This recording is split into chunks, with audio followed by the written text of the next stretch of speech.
Hello and welcome back to another episode of my MotoGP 20 career mode, and today the first thing we're going to do is have a look at the developments. So electronics wise, I don't think we have enough points to upgrade anything. No, we're just shy, so we don't have enough for the anti-wheelie upgrade, so I guess we've got to look at the frame and the engine. We can get this upgrade here on the frame section reduction, enhanced cornering or reduction of rear tyre consumption. Now, to be honest, I probably want this rear swing arm design, so I'm going to go with that. Because obviously, as we managed to figure out way too far into the first season, that you pick one or the other, not both. I remember I spent a lot of time upgrading extra parts I, didn't need. So then, we've got enough points on the carbon reinforcement, well, to upgrade this carbon reinforcement frame. The engine, though, there's lots to do, so there's still 3 upgrades left on the engine. We've got 4,340, so yeah, that's not going to be enough, because obviously it's enough for those 2 upgrades, and then obviously we need another about 2,000, and then another 3,000. So we have got to keep on with the R&D for the engine anyway, at least, so the free practice sessions are still important at the minute, but obviously for the frame and the electronics, not so much. There is one more upgrade on the frame, actually, just gives us better distance, apparently. So we'll advance forward 1 week. Obviously it's a 3-week upgrade, so that'll take it down to 2. So then, with no notifications, we'll head straight into free practice at Mugello. So then we're here in free practice. Obviously the first development test, as always, is the distance analysis. So we'll mount the tyres, we'll fill up the tank, and we'll head out. We should get perfect once again. It's very, very easy to get perfect now. So as we come up towards the line then, at the end of the distance analysis, we just go top of the session once again there. Perfect as well, so pretty easy now. Used to just get good all the time, but now we get perfect all the time. It's very strange. It's really, really difficult to actually fail this now. Like, I don't think I lose any point throughout the lap, where before I thought the difficulty was fine when I kept getting good. I thought the difficulty was okay. It was glitched that you always got good no matter what you did. But oh well, can't complain too much. So the next thing to do is the race simulation, which isn't really going to be very representative for us because the race is actually wet. So that could play into our favour, because obviously at Termas we were actually very fast in the wet.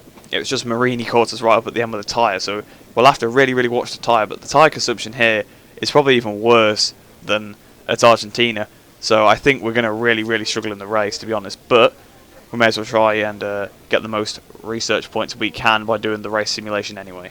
So coming up towards the line, then at the end of the race simulation, 5 valid laps, all under the time. So we'll get the full, I think it's 666 points actually, I think, isn't it? It says. Actually, oh no, it's 951 for the race simulations. It's only if you do 2 valid laps, it's 666.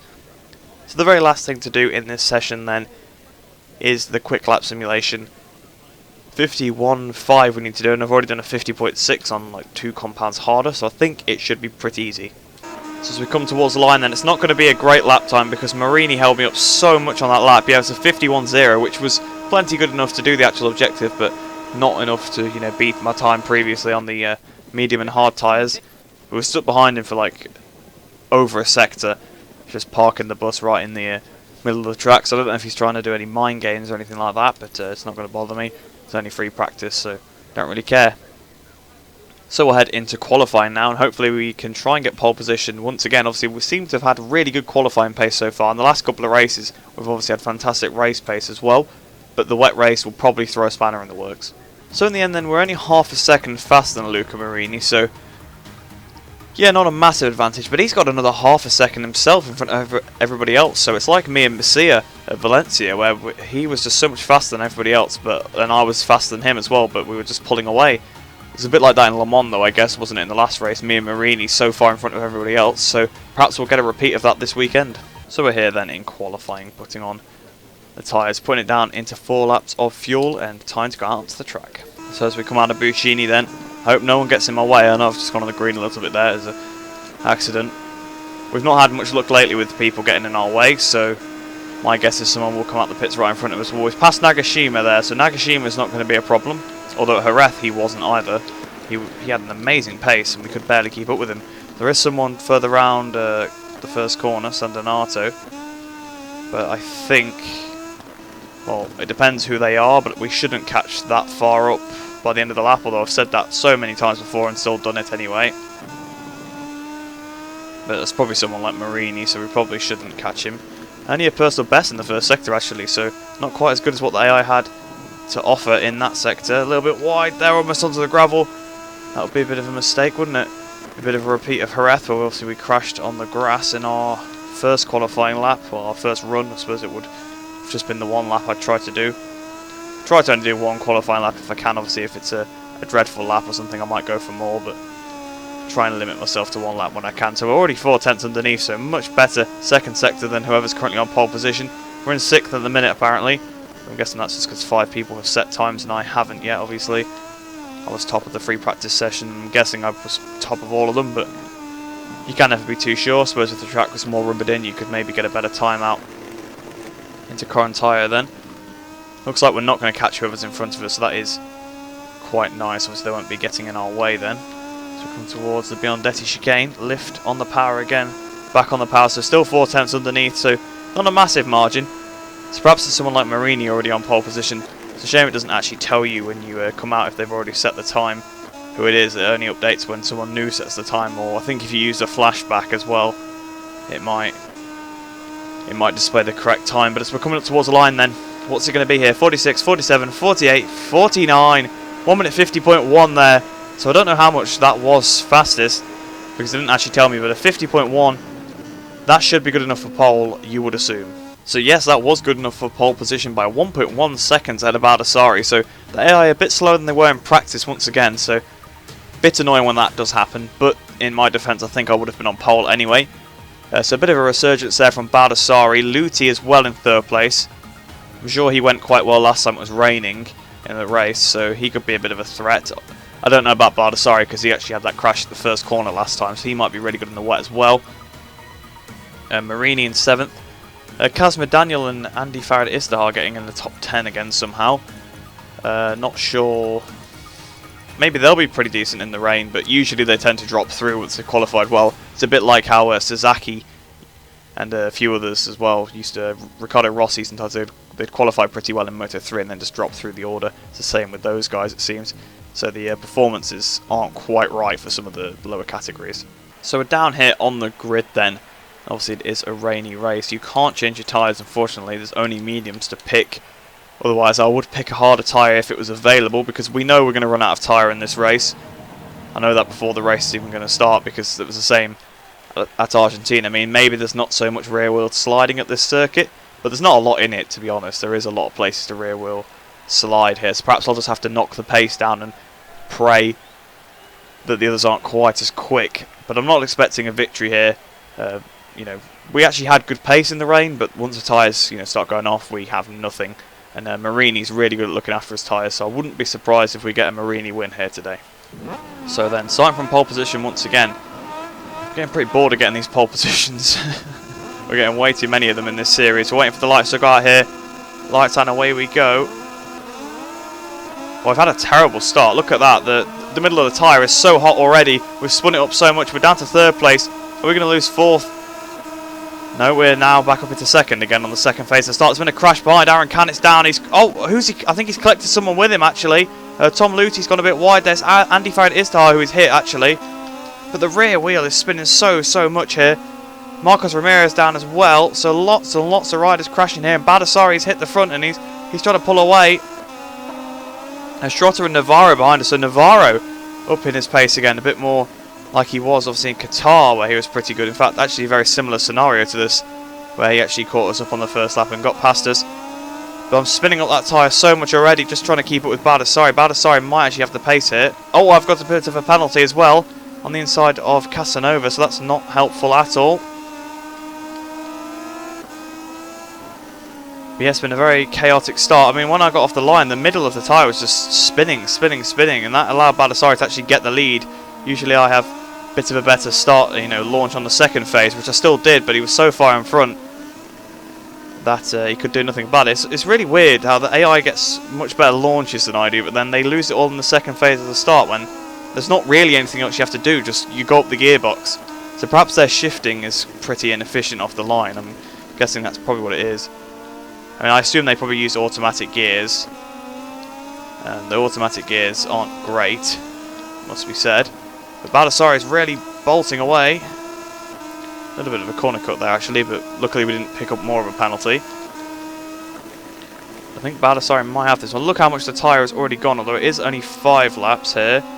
It still could be enough. I'm trying to be really careful on the throttle, maybe just try and pick some better lines. We didn't get any spin out of that corner actually, so perhaps that's the way to ride here in the rain. And we are now closing on Baldassarre, so might have found something here. Might still be our victory yet. Where is Marini? That's what I really want to know. Marini's down in 6th place still, but we did see he came through from about 6th last time in the wet as well, so I wouldn't put it past him. Obviously he started 7th in this race, I believe. So as we come up towards line again at the end of the second lap, Baldassarre has got a little bit further ahead of us again, but I've been trying to look after the tyre. The right hand side is probably in a bit of trouble, but I think we're okay on the left and the middle still. Obviously we've still got about half the tyre left, so if I can be a little bit better on the managing, which I'm not doing by spinning it up like that, then perhaps we can, because we're almost halfway through the race now. So here we go once again, coming to the end of the 3rd lap, and to be honest, Baldassarre gets away the entire lap except the last corner, and we get such a run on him. We're actually going to go for the lead here with the 56.0, fastest lap of the race. We've now hit the front here at Mugello. And to be honest, I wasn't expecting. I was just trying to hold on to him a little bit so they wouldn't get away. But I've taken the lead, and he's coming back at us here. See, this squabbling could hold us up a little bit, but oh, he's turning on me a bit there. We've both gone a bit wide actually. I don't think that was a particularly aggressive move. I just sort of held it around the outside, and then as he turned in for his apex, I was there. Obviously because we'd just still been going side by side out the corner before. So that's probably helped Navarro catch up in 3rd place, but we've got quite a big lead to Navarro and whoever's behind. I think Marini is a bit further down the order, so we're actually quite good on that front, although Baldassarre was only a couple points behind Marini, so we have to treat them both equally really in terms of who we want to beat.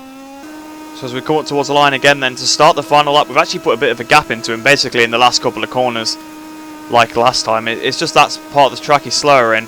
So it's Navarro 3rd, Trotter 4th, Luti 5th, Fernandez 6th, so Marini's actually down in 7th place, so he hasn't gained any positions from where he started.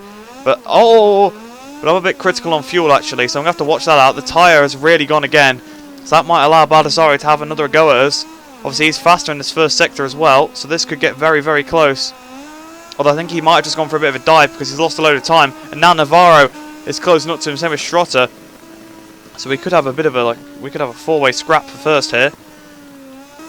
So as we go into Buccini for the final time, I've actually gone in a little bit hot. So I've actually made a mistake into Buccini. That's allowed Baldassarre to have a look at the inside, but not quite. I'm getting the power down. Gonna go power mode tilt to the line as well, because obviously we have to have 2 tenths in front of him. But I think we've got it. I think we've got the gap. He had a look up the inside, but he just couldn't get close enough to actually slide it underneath. And I think that's a victory here for us in Mugello. Yes, so in the end then, that was the victory. We did have enough of a gap over him. It looks like Navarro and Schrotter dropped back a little bit again compared to Baldassarre, but that's probably just because of sort of how, what the AI do when you cross the line and just slow down. Marini ended up 7th then, so that's a really good haul of points over Luca Marini. Hafizai in, up to 8th place. Not sure where he started, but he is pretty good in the wet in real life, so it would be accurate that they do have good wet weather performance for him in the game as well. So Baldassarre is probably going to move back up to 2nd in the championship, I'm guessing. And 3rd place for Navarro, so they're going to bring himself back into it. So yes then, Baldassarre now moves back up to 2nd, now 5 points clear of Marini in 3rd, but those two are still pretty close. Everybody else is quite far behind because Tom Luti's nearly 20 points further back. Navarro is 20 points further back there. Him and Schrotter are now even on points as well, so the battle between those two will be quite interesting. I'm guessing our lead in the Constructors will have extended since Sky VR46 were 2nd. Yes, we're now out to 68 points in the lead in the Constructors Championship. We are romping away with this one, although I feel like I'm carrying the team a little bit. Sky VR46 dropped back down into 3rd place now, obviously after both their riders not having the greatest day. Obviously both the Intact GP riders beat both of them. Angel Nieto move up to 8th as well after the pretty good result from Siren. And then Mark VDS down in 6th place. I suppose you think Fernandez would be a little bit better in the game because obviously he was actually very, very good last year. In real life, obviously they don't really have much to go off. They have the one race to go off, which is quite representative, I suppose. But Qatar sometimes throws up surprises. So we'll head into the Parc Fermé and the Career Hub then now, and then we'll see what we need to do between now and Catalunya. Although there is only 1 week though, so probably not much. So 3 victories in a row now then. We're really starting to find our footing in Moto2. Obviously it took us a while to actually get that first win. Quite a few rounds, but once we got it, we've won every race since we've been back in Europe, although this time I think we got quite lucky. Baldassarri didn't quite capitalise on probably a few of the errors I made. I mean, especially at Buccini, he got very, very close, and he would have beaten me because obviously I wouldn't have been able to pull out the gap for the penalty. So then with that weekend we gain 11,550 reputation points, which brings us up to 160,500, and then we gain 6,028 credits, which brings us up to 225,309. Then on the research data things, we now have 5,173 on the engine, 2,628 on the frame, and 1,258 on the ECU. So we have a notification on the personal manager front. Is that a team being interested? No, it's a new candidate available. So it's another A grade, Anita Perez again, specialised in economic negotiations for bonuses and salary rates. I suppose it would be nice to have some bonuses, but the actual money we get paid is a lot less, so I'm not so sure that's very good. So we'll leave it for now, but we won't actually refuse her, because she might be quite good. So that's the only thing really to do then. Obviously we can't do any more upgrades because we're still waiting for the fray to be finished, so we've got to head into Catalunya now. I'll see you in free practice. Right, so we're here in practice then now, and obviously as always the first thing to do is the distance analysis. We've got to do 145.1 whilst trying to stick to the racing line, although to be honest you can basically go off the track and you don't lose any points anymore. So as we come up towards the line then at the end of the distance analysis, it's going to stay second in the session, so we weren't good enough to actually go pole, but yeah, the medium tyre is melted. I've done 2 laps on that medium tyre and it's melted, so yeah, the race is going to be a tough one. So on to the next thing is the race simulation, so I'll get a feel for how good the hard tyre is. The race is dry this time, so I can actually use this as representation of how it'll be in the race as well. So we come through the Catalunya corner then. Coming up towards the line at the end of the race simulation, me and Navarro keep taking the top spot off each other, so speed up seems to work pretty well at this circuit. Obviously the last thing to do now in practice is the quick lap simulation, so we'll mount the recommended tyres, fill up the fuel, well actually empty the fuel probably a little bit, and we'll go out. We've got to do a 43.2 it said, didn't it? So that's what we've got to do. So we actually got to go a little bit quicker than what we've done already. So coming up towards the line then, are we going to beat the time here? 43.0, I think that's it. Yes, it is. So we did manage to do it. We managed to beat the lap time, the 43.2 that was set. So then that is the last thing we had to do in free practice. We look at the session, very, very close between me and Navarro, especially considering obviously I just went out on a soft set of tyres to do a qualifying run, and his run hard. It does seem like the AI have got very, very good pace here, so it's going to be, I think it's going to be a very, very close qualifying and a very, very close race, so I am looking forward to that one, that's for sure. So then, yeah, 3 tenths between me and Navarro, almost 4 tenths actually, but it is still 3. Baldassarri in 3rd place as well. Where is Marini dropped in? Marini's down in 9th. He was doing a lot better in the last episode. He seems to have dropped a little bit, although it is only free practice, because we've got Casper Daniel in 5th, who was actually leading the session for a bit of time. I couldn't actually beat his time in the first stint on the mediums, but I'm just not a big fan of the medium rear, to be honest. Bo Ben Schneider, 6th there, so it's pretty good for him as well. So we'll head into qualifying now, and hopefully we can try and make it every race we've been on pole once again. So we're putting on the softs here in qualifying, putting the fuel down to 4, and we're going out for a quick lap. Right, so the AI are very, very quick here, it does seem. So in the race, definitely they're going to be a threat. I'm not sure about qualifying because they tend to be a little bit slow in qualifying for some reason. It's really weird because they can do the times in practice and they can do it in qualifying, and I've tried everything. I've tried waiting to the end of the session and stuff to see if they got better times, but it's not the case. So we're braking for turn 1, and we've probably gone in a bit harshy, massive stopping. We've gone really, really wide. I did do that on my qualifying run lap as well, so I suppose that is quite realistic. So let's see, is that a personal best? Yeah, 2 tenths off whoever's currently on pole, so yeah, that's not good. That's not helped us at all. The rear sliding here. Be a massive stoppie into the first corner. That's not what you want on your qualifying lap, and if it is, you want to still hit the apex, which I didn't do, so yeah, lost a lot of time there. It's a chicane sort of section, so you don't want to, if you mess up the first part, you basically affected for the second and even into the next corner really. So brake for turn 5. I've gone in so hot into turn 5, but we've just kept it on the circuit. I thought I was going to go to the gravel and fall off there.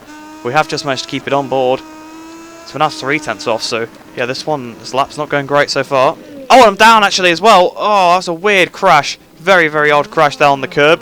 So we are going to have to do what we did in Jerez and get the bike repaired and then go back out for another lap. So in terms of the time then, it's not quite as close as it was in Jerez, but currently we're sat in 10th position, which is very strange. There's 2 minutes left and 8 riders still haven't even set times yet. Obviously I haven't set mine because I crashed, but not sure about the others.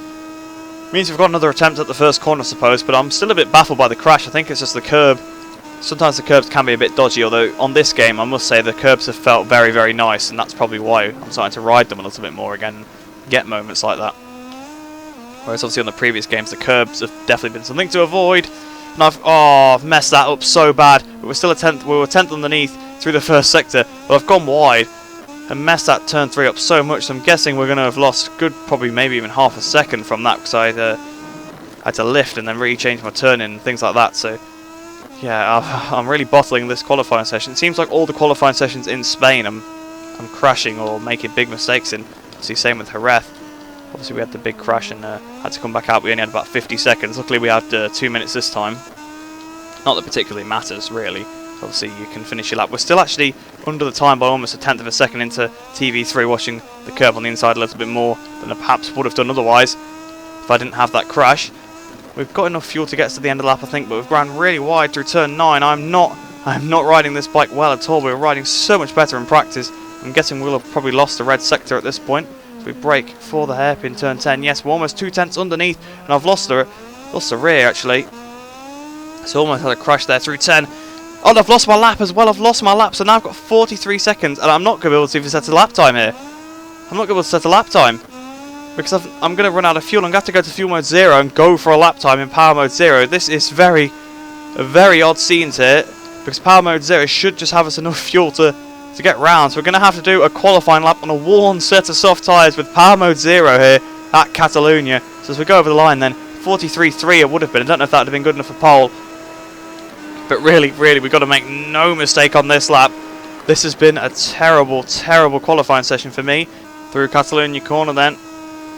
And managed to put it back up into power mode 2 because we'd saved enough fuel around the lap. So we come towards the line then. 42.9, what's it going to be? So wow, Baldassarri, a 42.3 pole position. Look at the gap he has over the field. We've still managed to salvage second position out of that. So I am actually quite happy with that. I'll take that. After the session we had, power mode 0 for a good half a lap, then up to 1 for a little bit, then up to 2 for the last few corners. And on a sort of set of wornish tyres. Obviously they weren't worn that much, but they were very hot as well, so that was the main problem. So we've lost our qualifying streak then that's been going on since the race after Kimmering in Moto 3.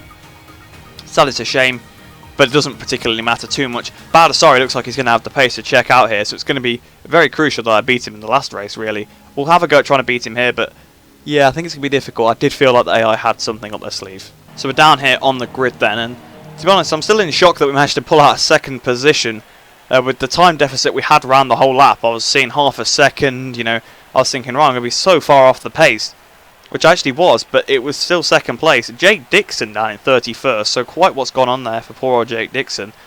We know he can do a bit better than that, so hopefully he will be able to fight his way through. So yeah, without further ado, I suppose we will start. But I will not be surprised to see Baldassarri checking out in this one. And there'll probably be a bit of a train behind us. It might be a bit of an Austin-esque race for us.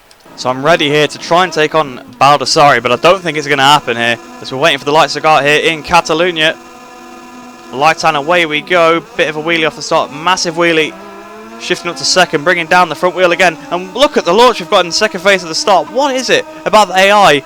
Sort of as you just get through the gears, they just slow down so much. We've hit the front as we go into turn 1. Bit of a stoppy actually, so that's not going to help us out.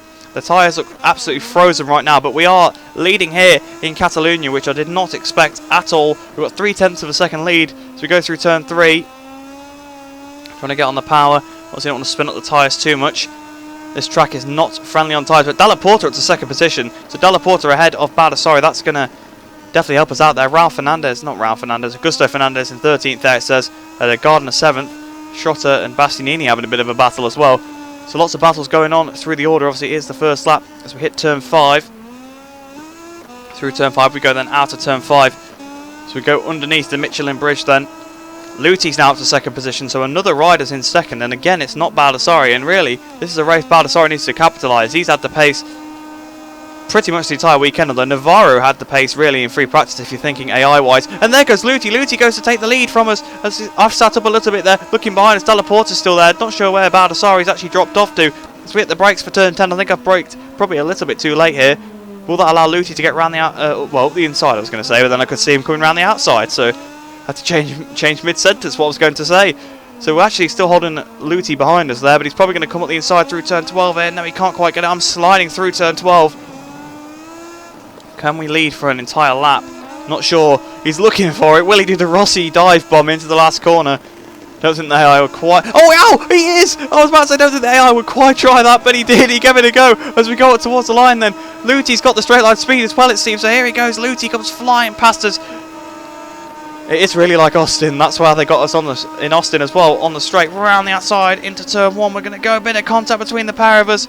Lutey's now hit the front, so Lutey hits the front here in Catalunya. Bond trying to hold the power through, sliding the rear tyre, looking at the inside into turn 3, but he's not left a gap at all. That might be Lutey disappearing into the distance now, because I can't even get the power down through the last corner. Then Lutey is pulling away a little bit, not a massive amount, but he is pulling away. And I think Remy Gardner's up behind us now, so Lutey does the fastest lap. Yes, Gardner in 3rd place, Nakashima 4th, Teleport to 5th, Baldassarre down in 6th. Don't even know where Marini is. We hit the brakes then for the first corner once again.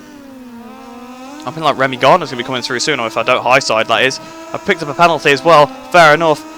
Just I was basically on the wrong line because of the slide. See if we can try and catch up to Tom Lutey here, but it's going to be difficult. So we go towards turn 5. Lutey seems to be slowing. It's a little bit like Schrotter in Qatar, actually. So maybe he went for a softer tyre to try and hit the front early, but we're now all over the back of him. And in fact, here we go. Into the lead once again, so somehow we've managed to catch and pass Lutey again, even though Lutey looked like he was checking out at the front. A little bit like the historic challenges that we did with Wayne Gardner and McDowan, both, you know, checking out the front but then losing their tyres and slipping back. And a bit like obviously Schrotter in Qatar. Cannett's up to 5th. What is going on in this race? Such a weird order.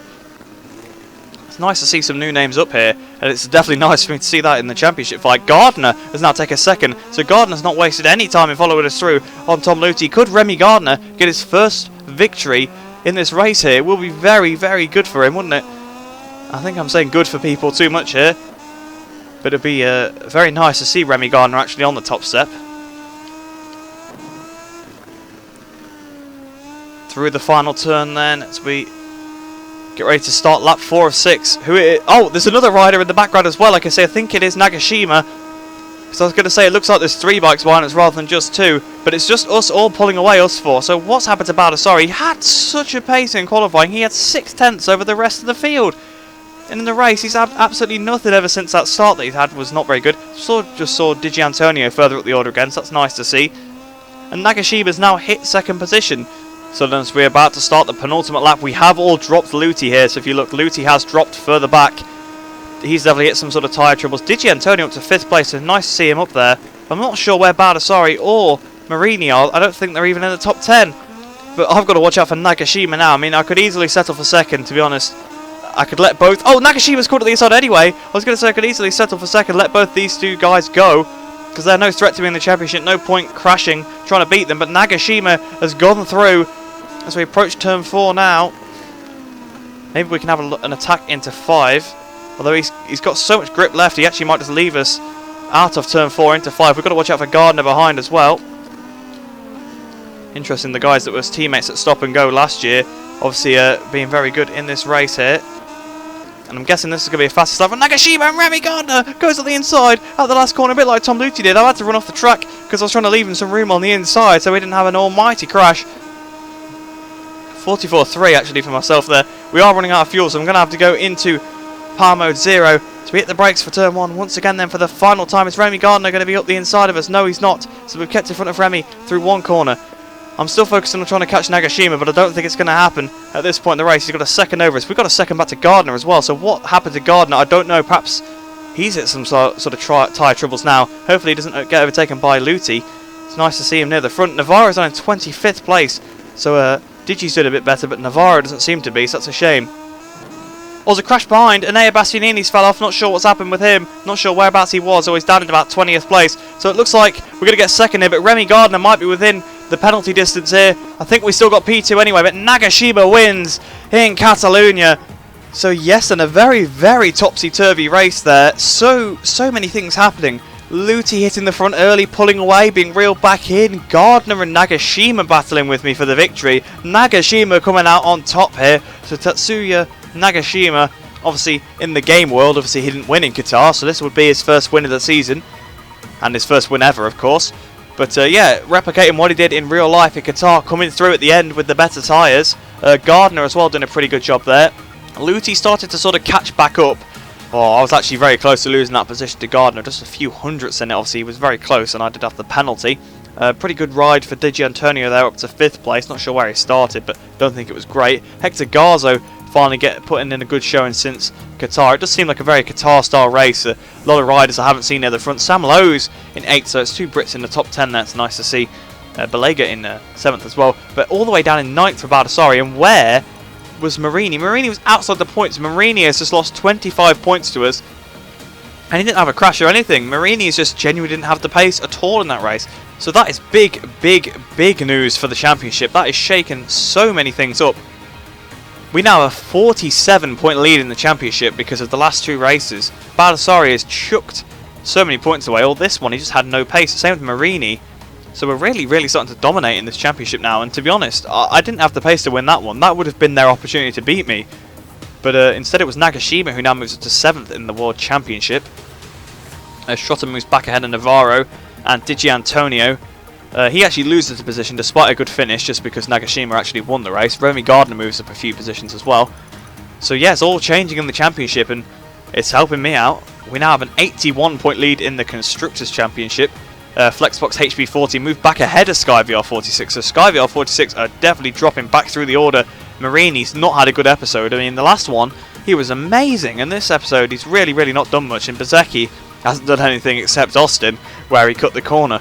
Even though I didn't win, I'm basically just as happy as if I had won, because Nagashima beating me is no threat to me, and it's just nice to see a different guy winning. And it's nice to see that the AI can beat me in a straight fight, because I didn't make a mistake, I didn't let him through, he just forced his way through and got away again.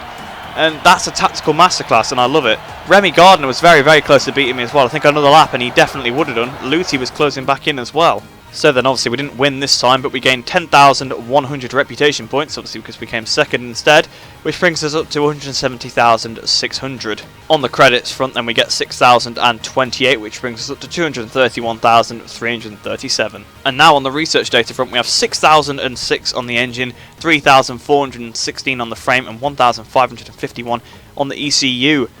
So I'll have to add that up. Maybe I'll do it off camera, or maybe I'll do it during the next episode. But we might not actually have to do any more free practice. We might have enough research data now to actually get us through and upgrades, all the upgrades without having to do the free practice sessions anymore. So I have a notification on the technical staff front. So we'll have a look. Will it be non-complete or Isabella Ferreira applying for a job this time? It's going to be Isabella Ferreira. Yes. So now we've got 3 of her applying all at once. I'm not sure why we're really holding on to this one. A good aero person, it might be worth actually investing in that. We're really good on the ECU as well. I want to maybe hang on and see if there's anybody a bit better, but we probably should start looking at MotoGP style engineers around now, considering how much research data we've got. We'll actually have a quick look how much we need then. So obviously there's only one more upgrade on the frame, so we've got enough to do that upgrade. One more upgrade on the ECU, we've got enough to do that one as well. And obviously there is actually 4 more upgrades on the engine front. So we need 3,000, that takes away half. So yeah, actually we are going to definitely need to do some still anyway, because obviously this is 2,000. This is 4,000 on its own. So we are going to have to still do the practice programs and things like that. But I think we'll probably only have to need to do it for another couple of races, perhaps. Around halfway through the season we'll be all done. But that is it for this episode. I hope you have enjoyed that one. It was actually quite a good race in Catalunya. I wasn't expecting it to be, especially when Luthi dropped back through the order. I thought, oh, well that's it, because the riders were all spread out so much. But then Nagashima turned up out of nowhere, past everybody in that group, and went on to win. And I'm really happy about that. It was a nice little battle to have with the AI. So like I said, I hope you did enjoy that one. Hope you enjoyed the rest of your day. Hope you're all staying safe, and I shall see you in the next video.